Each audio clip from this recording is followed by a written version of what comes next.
ನಮಸ್ಕಾರ ಸ್ನೇಹಿತರೆ. ಕವನದ ಶೀರ್ಷಿಕೆ ನಾನೊಬ್ಬ ಹಿಂದೂ. ರಚನೆ ಮತ್ತು ವಾಚನ ಮೃತ್ಯುಂಜಯ ಹಿರೇಮಠ.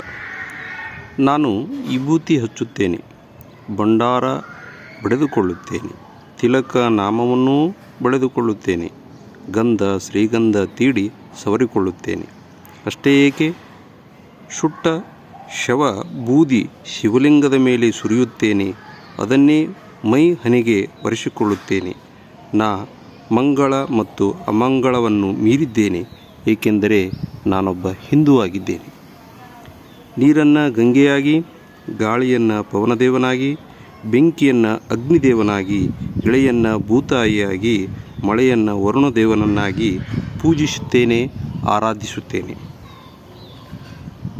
ಪತ್ರೆ, ತುಳಸಿ, ಬೋಧಿ ವೃಕ್ಷ, ಶಮಿ ವೃಕ್ಷ, ಹೀಗೆ ಗಿಡಮರಗಳನ್ನು, ಅಷ್ಟೇ ಏಕೆ ಪಂಚಭೂತಗಳನ್ನು ಪೂಜಿಸುತ್ತೇನೆ.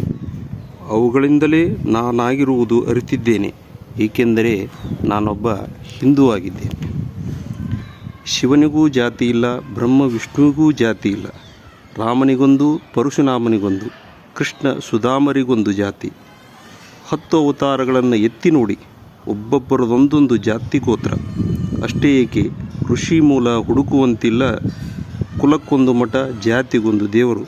ದೇವರಿಗಿಲ್ಲದ ಜಾತಿ ಮನುಷ್ಯರಿಗ್ಯಾರು ತಂದಿಟ್ಟರೋ ನಾನರಿಯೆ. ನಾ ಅದನ್ನು ಬದಿಗಿಟ್ಟಿರುವೆ, ಏಕೆಂದರೆ ನಾನೊಬ್ಬ ಹಿಂದೂ ಆಗಿರುವೆ.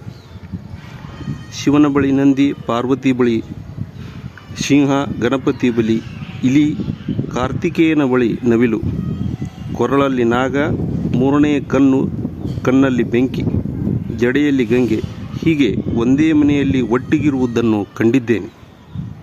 ಇಂದ್ರನ ಬಳಿ ಐರಾವತ, ವಿಷ್ಣುವಿನ ಬಳಿ